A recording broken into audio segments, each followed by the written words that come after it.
different under eye issues. So here I've exaggerated the two most common, the bag, which is usually a puff with an underline, okay, accentuating the baggage, or the hollow, which sinks in.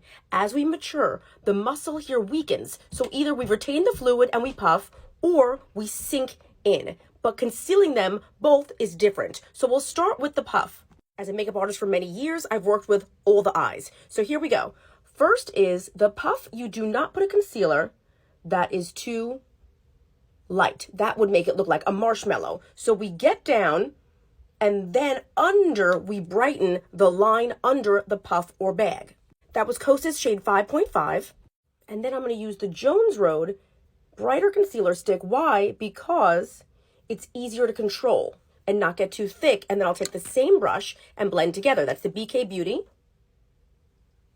So what we're doing is we're kind of contouring and bringing the light under, which takes attention away from the bag. Boom. Next, the hollow.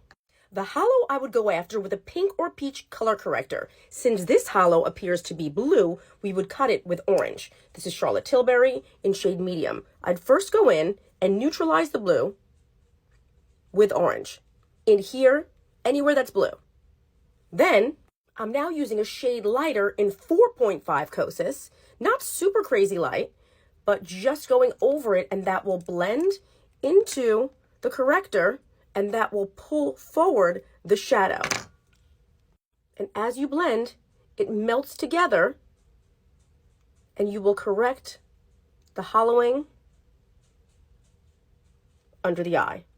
So to recap, on the puffy side, you neutralize the bag. I did 5.5 shade Kosas, which would just match. And then I went under with the Jones Road concealer pencil because it's thin in shade 1 to pull the sink out, right? And then on the other side, I started with an orange corrector to attack the blue and the hollows, and I put a slightly lighter 4.5 shade Kosas over it to pull that back forward. So it's different approaches for different eye situations. It doesn't have to be the same exact products, but just something like this in mind will make a difference when you're attacking those bags or hollows. All right, let's go.